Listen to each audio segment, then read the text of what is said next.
Hey guys, welcome back to the channel. For those of you guys that don't know me, my name's Daniel, and today I'm going to talk about the best camera settings to use for car photography. Excuse the hair, it's 3 p.m. I haven't been doing anything for the whole day, but let's get into the video.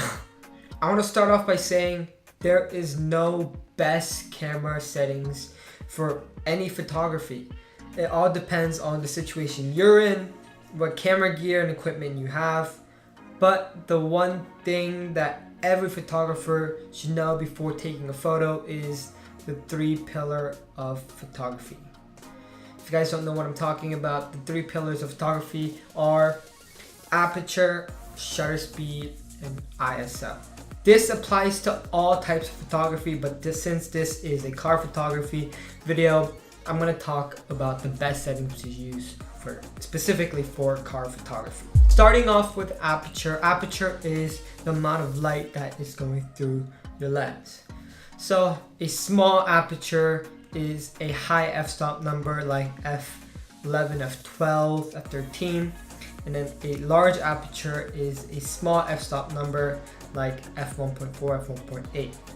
This might sound confusing, but think of it this way. The amount of light that's going through your lens is small if it's a small aperture. So small, and then a large aperture is a large amount of light that's going through your lens.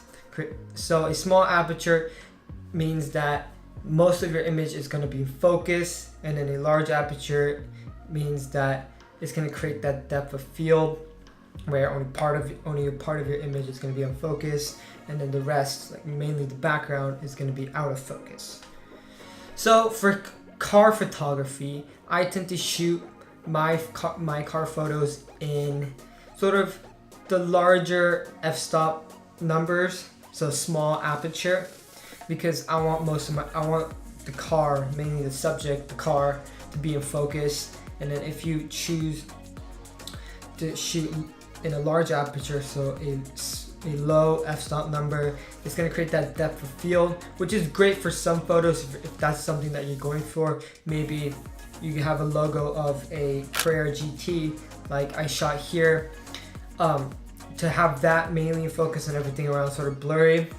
But most of my car photos I try to shoot in a higher f-stop number like f5.6, f6.3. However, sometimes because of lighting situations, you can't shoot in a high f-stop number. So especially for nighttime photography, I shoot my photos between f1.4 and f2.8, and I also decrease the shutter speed to get the best lighting situation as possible. And talking about shutter speed doesn't really matter in car photography.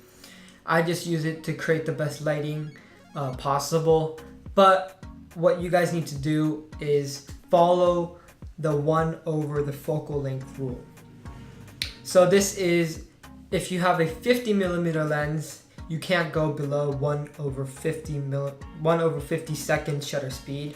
And if you have an 85mm lens, you can't shoot below shutter speed 1 over 85 seconds. This is because when you shoot in a lower shutter speed, when you take a picture, when you're handholding your camera and you take a picture, the movement that you make when you take the picture is going to show in the image, and then not everything is going to be sharp, which is bad, and that's something that you don't want to do. So always follow the 1 over the focal length rule. But rolling shots is a different story. So rolling shots is when you have the car in focus and then like everything else has like a motion blur. I'll show some examples.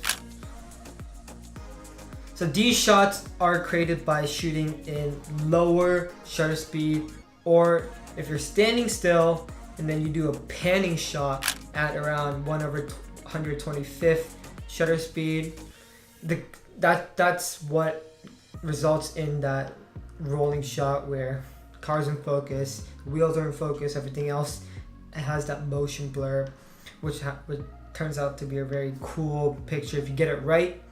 Sometimes for panning shots, you could go lower than 125th, and then the lower you go, the more motion blur that's gonna occur. But for tracking shots where you're in front of a car you're in front of a car, and then there's the car behind you, you're taking pictures of the car behind you, or maybe the car's next to you, and then you guys are both simultaneously driving, shooting at like shutter speed 1/30, 1/20 is gonna create that motion blur as well.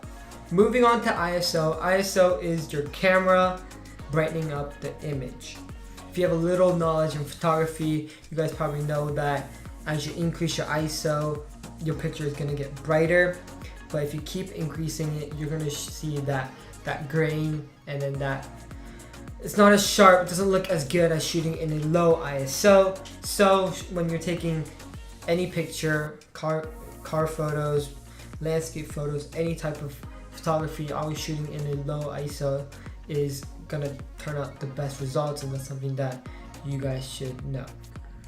Remember, taking photos is a creative process. Not everyone's gonna have the same photo as you, and not everyone's gonna use the same camera setting as you. So just go out there, keep shooting and experimenting, but always keep in mind the 3 pillars of photography before you take any type of photo. If you guys enjoyed this video and thought it was helpful, please hit that like button, subscribe if you haven't, and I'll see you guys in the next one. Peace.